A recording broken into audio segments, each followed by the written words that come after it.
ബിനോട്ടാ ഉഷാറാണ് മുജീവാ നീ എപ്പോ ഇപ്പൊ 2 ആഴ്ച കഴിഞ്ഞു. ഓ അതെയാ സുഖം തന്നെയല്ലേ? ഓ സുഖം തന്നെ.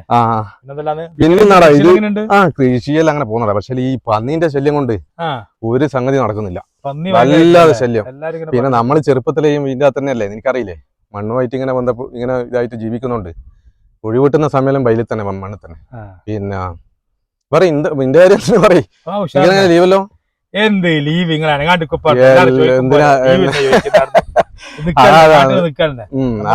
അതപ്പോ കുറച്ചാൽ നിക്ക് എന്നാലേ ദേശത്ത് പ്രവാസി എന്നുള്ള രീതിയിൽ എപ്പോഴും ആടെയായ പോരല്ലോ, നാട്ടിലും വേണ്ടേ, നമ്മളെ പോലുള്ള ആളുകളായിട്ട് ഒരു ബന്ധം വേണ്ടേ. എടാ പിന്നില്ലേ നമ്മളെ ആ ചെക്കന്റെ കാര്യം ഞാൻ നിന്നോട് പറഞ്ഞ നീ മറന്നുപോയി അല്ലേ? ചെക്കൻ ഒന്നും ആയിട്ടില്ല മുജീബ്. കോഴ്സ് എല്ലാം കഴിഞ്ഞിട്ട് ഇപ്പൊ 1 കൊല്ലം കഴിഞ്ഞില്ലേ? ഫോൺ ഇങ്ങനെയാന്ന് പറഞ്ഞാല് ഒരു ഫോണുണ്ട്, ആ ഫോണും കൊണ്ട് ഇങ്ങനെ 24 മണിക്കൂർ അതിൻ്റെ അകത്ത് ഇങ്ങനെ നോക്കലും പിടിക്കലും.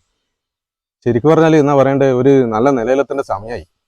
പിന്നെ നമ്മൾ ഈ പഠിച്ച കുട്ടികളെ അവിടെ കൊണ്ടുപോയിട്ട് കോഫി ഷോപ്പിലും സൂപ്പർ മാർക്കറ്റിലും ഇട്ടിട്ട് ഒരു കാര്യമില്ല. നമ്മളിപ്പോ 10-22 കൊല്ലായില്ലേ നാട്ടിൽ തന്നെ. അത് പറയുമ്പോ എനിക്ക് ഓർമ്മ, ഞാൻ ഒരു വീട് തന്നെ കണ്ണൂർ കോർപ്പറേഷൻ ഒരു വീട് എന്തിന്റെ അത് നോക്കിയാ കേരളത്തിലെ ഏറ്റവും വലിയ ജോബ് ഫെയർ ഈ ജനുവരി 11-12 തീയതി കണ്ണൂർ കോർപ്പറേഷന്റെ കീഴിൽ കണ്ണൂരിലെ നമ്മുടെ സ്വന്തം മുണ്ടയാട് ഇൻഡോർ സ്റ്റേഡിയത്തിൽ വെച്ച് നടക്കാൻ പോവുകയാണ്. 1500ഓളം കമ്പനികൾ, 100ഓളം ദേശീയ അന്തർദേശീയ കമ്പനികൾ നേരിട്ട് എളുപ്പത്തിൽ ജോലി സാധ്യമാകുന്ന സെറ്റപ്പിലാണ് കണ്ണൂർ കോർപ്പറേഷൻ ഈ ജോബ് ഫെയർ നടക്കുന്നത്. തൊഴിലധിഷ്ഠിത expo, education and career festival തുടങ്ങിയ നിരവധി സെഷനുകളാണ് ഈ മെഗാ ജോബ് ഫെയറിൽ വെച്ച് നടക്കാൻ പോകുന്നത്.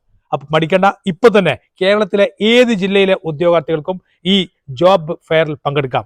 താഴെ കാണുന്ന വെബ്സൈറ്റിൽ ഉടനെ നിങ്ങൾ രജിസ്റ്റർ ചെയ്ത് നിങ്ങളുടെ അംഗത്വം ഉറപ്പിക്കും. എടാ ഉയ്യന്റെ മുജീബേ, ഇത്രയും നല്ലൊരു സംഗതി ഉണ്ടായിട്ട് നമ്മളെ ചെക്കനോട് ഇത് പറയണ്ടേ? ഇല്ലാന്ന്, ഇവര് 24 മണിക്കൂർ ഫോണിൽ കളിക്കുന്ന ഇവർക്കും ഇവരില്ലല്ലോ. എടി ഇതൊരു നല്ല കാര്യല്ലേ?